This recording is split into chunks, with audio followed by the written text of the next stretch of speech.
Hello everybody, welcome back. My name is Caden Robbins. I am a Hyundai salesperson here at Mike Morgan Hyundai in Shreveport, Louisiana, and I'm also just a huge Hyundai fanboy in general. Today we are going to be saying goodbye to the current Santa Fe. So if you guys have been keeping up with Hyundai at all, the Santa Fe has been getting a lot of attention lately regarding the 2024 model, which I'll throw a picture of that on screen, but it's quite different from 2023, which I'm sitting in a limited right now with that really beautiful sunroof.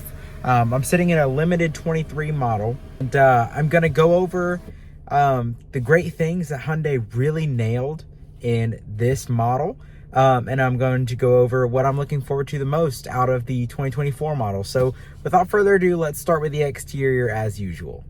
Now, we did have a rainstorm blow through the other day, so you have to forgive how dirty it is, but the front end is really refined. I think it's the best word I can use for it. So these daytime running lights are really cool looking. They kind of remind me of the first face of the Palisade, the 2020 to 2022 model year. They kind of had similar DRLs and they just looked great. You have that separated headlight thing. It looks really good. The Limited has the silver grille. The calligraphy grille, in my opinion, is the best one for the 23s at least. You got your parking sensors down here, your radar, and your front camera for the 360. Just really beautiful front end, which no one wants to drive an ugly car. Taking a look at the wheels on the Limited, they look great. 19-inch wheels, beautiful side profile. Again, this just screams refined. The Santa Fe was the first SUV to actually come to the United States, so it has been pretty important for Hyundai, at least in America. So you have your really pretty light bar across the back with your taillights, and this one is powered by my favorite powertrain Hyundai has ever used, and that is the 2.5 turbo 4-cylinder, and it is so much fun. Let's take a look at the cargo space, which is kind of where Santa Fe really shines. Compared to Tucson, it's still a lot bigger. You have, underfloor storage here. You have all this space here. You got the cargo cover, another little area down here for more. You have a 12 volt. You can fold down the second row from here. Lots of room to work with here. It's definitely not tiny at all. For most people, this is great. Like for my use case scenario, I drive a Nissan Murano currently, and this is in the same class. This would be a great vehicle for me. As a matter of fact, I really am thinking about going to a Kona and downsizing, because I don't really need a vehicle this big. It's just me, my girlfriend, and my dog. Taking a look at the back seat, we have cup holders in here. This is the Hyundai leather. That is probably going to be easier for most people. I don't know what's wrong with me today. You have vents down here and USB ports, as well as a traditional household outlet. So that's really cool. And then in the doors on the Limited trim, you have sunshades. So really, really nice here. Tons of leg room back here. And then these seats do recline a good bit. And then there's that big panoramic sunroof. Let's take a look at the passenger side. Also, those rear seats are heated. Up front, they're heated and cooled. You have this nice little shelf here. That shift by wire allows all that to be open, since the shifter is just buttons up front. But yeah, it's a passenger seat. It's power. So to be expected in a vehicle of this caliber. Climbing into the interior, on the driver's side, you're greeted by a digital gauge cluster and a nice screen with navigation, Android Auto, even an intercom system, which you don't really need that in a two-row car, but it's nice to have. This one is equipped with the 360 camera. Again, shift by wire. Here's all of your seat buttons and your heated steering wheel and everything like that. Your drive mode selector, all this good stuff here. And to be expected from a Hyundai, it's equipped with pretty much every safety option we have, minus the lane change assist. So what could Hyundai do better for the 24s, and what am I going to miss from the 23s? As far as the 2023 model, I'm going to miss the overall design. As much as I love the 24 design, I'm a huge fan of the boxiness. It is a very big change. So you're kind of taking...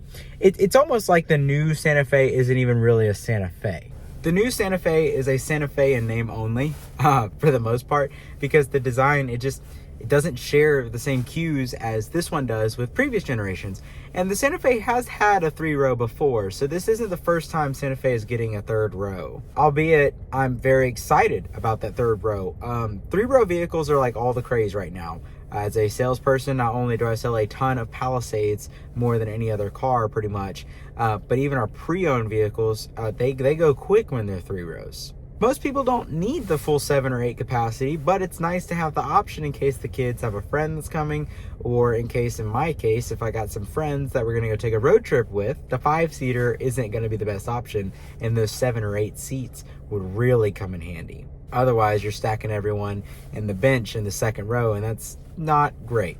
I think, however, the Santa Fe is the perfect vehicle for a family that has maybe a kid or 2, and a pet. I mean, it's perfect sizing, it's huge and wide, plenty space, but that is all going to change with the 2024 model.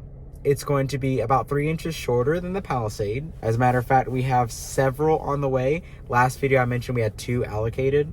We have about 10 allocated right now. So the biggest thing that's going to change, obviously, is the fact that it's getting bigger, and it's going to have a lot of new features like a UV sanitizing tray in the calligraphy models. Totally unnecessary, but really freaking cool. It's really nice because if I leave a crowded restaurant where my phone was like maybe on the table or something, I can get into my car, pop it in the UV tray, and have it disinfected. And you can do that with any device rather than just, your phone or whatever. If you got keys that you just want to disinfect, or a pen or whatever. It'll also have 2 wireless chargers compared to 1. Currently, every Hyundai model that does have a wireless charger is limited to just the 1. So 2 wireless chargers is pretty cool.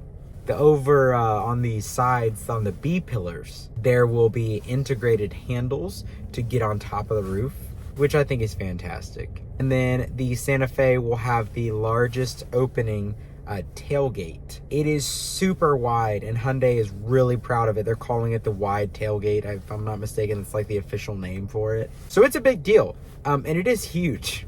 It literally goes from side to side of the car, which this Santa Fe has a big opening in it. The Palisade has a big opening in it, but it does stop on the taillights.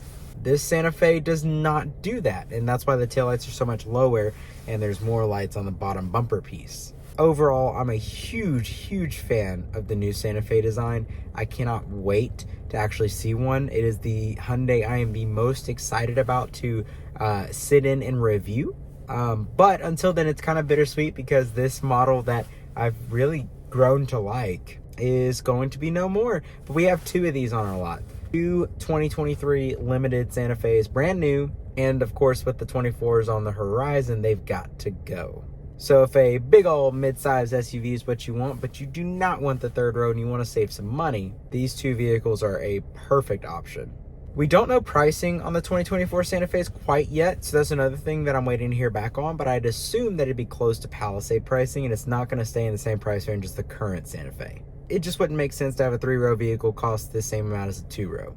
But with that being said, what do you guys think? Are you excited for the 2024 Santa Fe, or are you kind of upset that the 23 body style is leaving? I've heard both sides of the coin here at the dealership. I get calls often asking about the Santa Fe, and then I get customers buying the 23s because they do not want the 24 design. My opinion is Hyundai knocked it out of the park with the 24 design. I can't wait to see it. It's a great time to be a Hyundai fan, I tell you that. But I know this one was a bit of more of a monologue compared to my traditional content where I just kind of review vehicles, but I really wanted to do this little think piece because it's a big change and we're very excited. And then Palisade and Santa Fe are going to be competing with each other, so I'm very excited to see how that goes too. Thank you guys so much for watching. Don't forget to subscribe if you do enjoy my content, and if you have any questions or you just want to let me know what you think, please leave a comment. And if you need a car, any kind of car, SUV, sedan, whatever, and you are in Shreveport, Louisiana, or somewhere around there, come see Caden for not just the best deal, but the absolute very best deal. I will see you guys in the next one. Bye.